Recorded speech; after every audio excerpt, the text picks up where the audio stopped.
everybody. Well, I guess if you're not watching this in the morning, a good day to you all. It is Monday here of the Sony Open, the first full field event of the PGA Tour calendar season.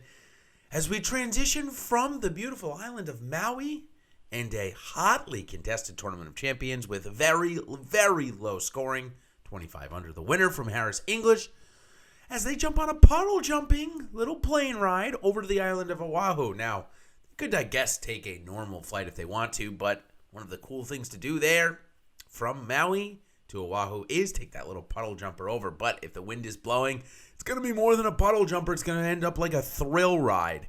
I can tell you from experience.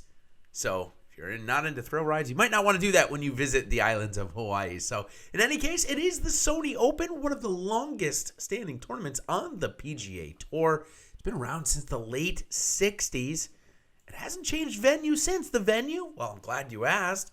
It is Wailea Country Club. Now, with many words in Hawaiian or many names of places, there are maybe a few ways to pronounce it or a few ways you might hear it pronounced. Whether they're pronouncing it right or wrong on air is another question for another time. But it is Wailea Country Club. It is a par 70. Measures right around 7,100 yards, a little shy, 7,044, designed by Seth Rayner, very good old-time designer. And what he did is he made it hard to hit these fairways. In fact, one of the top 7 hardest on tour last year, coming in at 56% driving accuracy. But it didn't hurt greens in regulation all that much. You still hit the green about 69% of the time. If you missed the green, you were getting up and down roughly about 60% of the time. Very similar to last week. Very similar green surfaces to last week as well, as it's Bermuda throughout here at Wailea Country Club.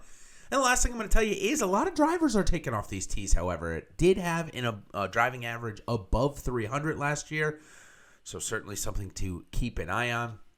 And lastly, a couple more tidbits here on the golf course. 6,500 square feet is the average green size, so just about average on the PGA Tour, maybe a little bit below it, coming from last week's, which were just about 30% larger. Crazy. Hardest holes are 2 and 11, where the easiest holes are bookend par 5s to finish each 9 holes, so the 9th and 18th both are reachable. For sure, especially that 9th hole, 18th hole, little bit, maybe a couple of guys in the field won't be able to get to 18. However, if you cut that corner, it's a right to left dog leg, and if you cut that left corner, you could have less than an iron in. But there's a bunker guarding the right-hand side, so sometimes golfers can't get there.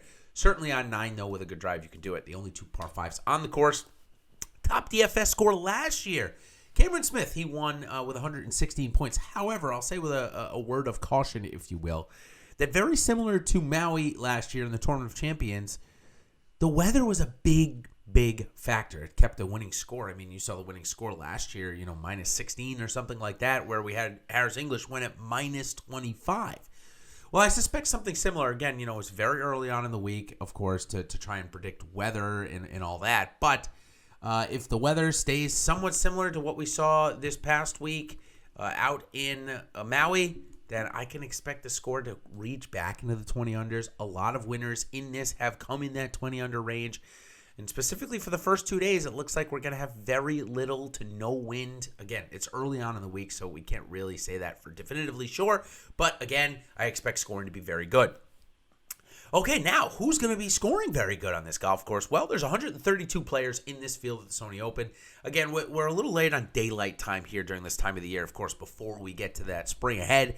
So 132 players, I believe, are in the field. I don't believe I counted 144. Sorry, I apologize if I'm missing a couple, but I counted 132 last night when I looked. Oh, looks like no. I apologize. It is 144. I didn't see the bottom 12 names on the list. Plus, we have 4 golfers that will qualify via Monday qualifying. So it's a 144-player field here this week, the first full field event of the year. We've got 2 players ranked inside the top 10, at least based off of Saturday night's official World Golf Ranking. Of course, with Harris English winning, Joaquin Niemann coming in second. Those guys might have had some big jumps. I don't think either of them got inside the top 10, so it'll just leave 2 golfers ranked inside the top 10 competing here this week, Webb Simpson and Colin Morikawa. But there's 23 of the world's top 50 here. So the difference between this week's field and last week's is the top-end talent, the top 5 golfers in the world. Obviously, last week we had Dustin Johnson, Justin Thomas, John Rahm, and Xander Schauffele. This week we don't get any of those guys, but still Colin Morikawa, Webb Simpson, not bad. Plus you'll have Victor Hovland, who I expect to be top 10 in the world here pretty soon. All right, now let's talk about a couple of other players here for a minute or two as we approach the 5-minute mark. We like to keep these videos nice, short, and sweet. Okay, so first we're going to talk about a couple of the sponsor invites, as this is a normal Field PGA Tour event. So if you haven't followed my previous pieces of content and you don't know what a normal Field PGA event streaks out to be, well, it's all the major winners of the last 5 years. These are people who qualified or can qualify. So again, major winners, invitational winners, tournament winners. Then it goes to the top 125 on last year's FedEx Cup. Then it's sponsor invites, career money exemptions, which we got a bunch of those here this week. Major medicals, which we got at least 7 of those here playing this week. Guys like Wesley Bryan, who are out for a long extended period of time, they get what's called a major medical. And then we've got some I mentioned sponsor invites. Then, of course, we've got the top 125 non-member from last year. William Gordon and Eric Van Rooyen are playing under that category this year. And then, of course, they fill it in with the top 125 from the previous year. Okay, so let's talk about some sponsor invites before we get into my highest salary guesses. Again, I record this at 9 o'clock every Monday morning. It's very unlikely, maybe 3 or 4 times a year, where I'm actually going to have salaries to report to you. But it makes it fun and exciting to try and guess the salaries for you and also give you an indication of who is going to be playing this week. And, of course, for more information on this, check out my First Cut article that is live and free each and every week. When I do this video, it will be live and free on the website. What it gives you a ton of information about the upcoming week, including last year's GPP winners from this exact tournament, so you can see what it will take to win a GPP here this week, plus so much more.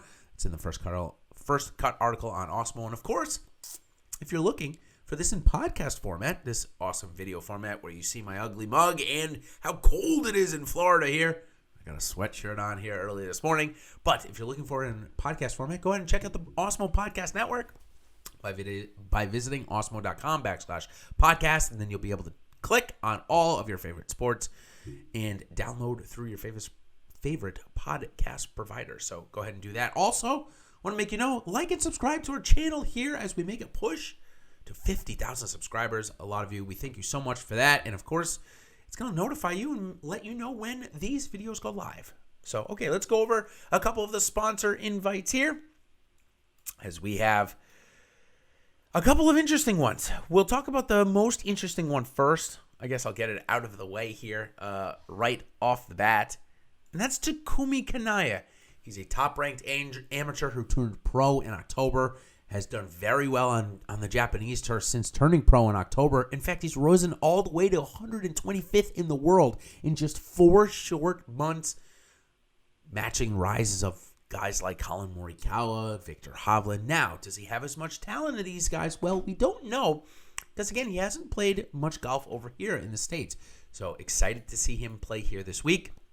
He'll be joined by 2 other golfers from, I would say, well, they're probably developed, at least in Japan, but how they determine this category, at least on the Sony Open website, is developing countries, but I believe Japan is far developed. But in any case, Ryosuke Konoshita, he's a 30-year-old that is getting a start here this week. Another one, Junichiro Kazuma, a 26-year-old from the Japanese tour. He's getting a bid, as well as Roy Ishikawa, 4 players. Well, Roy Ishikawa, certainly we've heard that name a blast in the past, but has certainly played much better golf over the last few years. The last one, Evan Kawai. I'm probably saying that last name wrong because that's how you say the island of Kawai. It is spelled Kwai.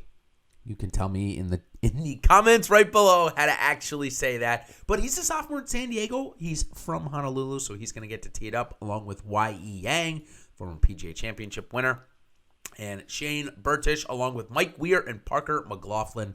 Those guys wind down the sponsor invites this week. So maybe one to get excited about, Takumi Kanaya.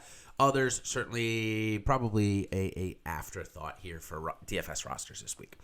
Okay, now let's go into my last little section here. The top-ranked player I already mentioned is Webb Simpson.